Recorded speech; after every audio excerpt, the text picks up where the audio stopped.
Hi friends, வணக்கம். Welcome to Dolly's diaries. இன்றைக்கி நம்ம டாலிஸ் டைரிஸில் என்ன ரெசிபி பார்க்க போகிறோன்னா பிரெட் எக் பஃப் ரெசிபி பார்க்கலாம் வாங்க. இதுக்கு 8 ஸ்லைசஸ் ஆஃப் ப்ரெட்டை சைடில் இருக்க லேயர்ஸை ரிமூவ் பண்ணிவிட்டு இட்லி பாத்திரத்தில் வச்சு வேக வச்சு எடுத்துக்கணும். ஒரு 1 மினிட் வேக வச்சு எடுத்தால் போதும், ரெடி ஆகிடும். சைடில் அதை எடுத்து வச்சுக்கலாம். இப்போ அதுக்கு தேவையான கிரேவியை ரெடி பண்ணலாம் வாங்க. இதுக்கு ஒரு பேனில் 2 டேபிள் ஸ்பூன்ஸ் ஆஃப் ஆயிலை விட்டுடணும். அது கொஞ்சம் ஹீட் ஆடின உடனே ஒரு டேபிள் ஸ்பூன் சோம்பு ஆட் பண்ணிக்கலாம். சோம்பு ஆட் பண்ணிட்ட உடனே ஒரு மீடியம் சைஸ் ஆனியனை அதில் ஆட் பண்ணிக்கலாம். அது நல்லா சாட்டே பண்ணி எடுத்துக்கலாம்.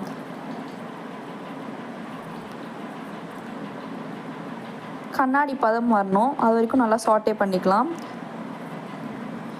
கண்ணாடி பதம் வந்த உடனே ஒரு டீஸ்பூன் இஞ்சி பூண்டு பேஸ்ட் ஆட் பண்ணணும். இஞ்சி பூண்டு பேஸ்ட் ஆட் பண்ணிவிட்டு பச்சை வாசனை போயிட்டுக்கு அப்புறமா டொமேட்டோவை ஆட் பண்ணிக்கலாம். இப்போ டொமேட்டோவை ஆட் பண்ணிவிட்டு நல்லா அதையும் சாட்டே பண்ணி எடுத்துக்கலாம். டொமேட்டோ நல்லா வணங்கணும். டொமேட்டோ நல்லா வணங்கி வந்த உடனே குழம்பு மிளகாய் தூள் ஒரு டேபிள் ஸ்பூன் ஆட் பண்ணணும்.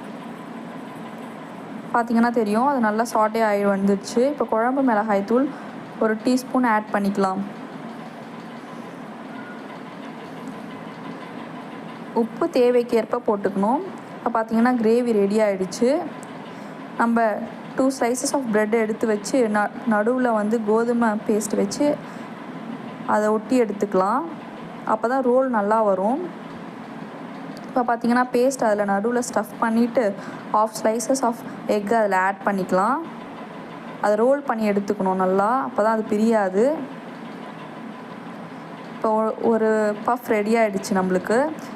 சைட் பை சைடு ஒரு 4 பஃப் ரெடி பண்ணி எடுத்துக்கலாம் 4 பேர் சாப்பிட்றதுக்கு. பார்த்திங்கன்னா 4 பஃப் ரெடி ஆகிடுச்சு. இப்போ பார்த்திங்கன்னா நம்மளுக்கு 4 பஃப் ரெடி ஆகிடுச்சு. இப்போ ஒரு பேனில் ஆயில் விட்டுக்கலாம். மீடியம் ஃப்ளேமில் ஃப்ரை பண்ணி எடுத்துக்கணும். கொஞ்சம் கோல்டன் ப்ரௌன் ஆகிற வரைக்கும் வெயிட் பண்ணிவிட்டு இப்போ பார்த்திங்கன்னா கோல்டன் ப்ரௌன் ஆகிடுச்சு சைட்லலாம். இப்போ பிளேட்டில் சர்வ் பண்ணிடலாம். இதுக்கு நாங்கள் மின்ட் சட்னி எடுத்துருக்கோம், புதினா சட்னி. இப்போ பார்த்திங்கன்னா தெரியும் எவ்வளோ கிறிஸ்பாக இருக்குதுன்னு சொல்லிட்டு சைட்லலாம். இந்த டிஷ் பிடிச்சிருந்தா நீங்களும் ட்ரை பண்ணி பாருங்கள். வீடியோவை லைக் பண்ணுங்கள், ஷேர் பண்ணுங்கள், கமெண்ட் பண்ணுங்கள், சப்ஸ்கிரைப் பண்ணுங்கள். தேங்க்யூ.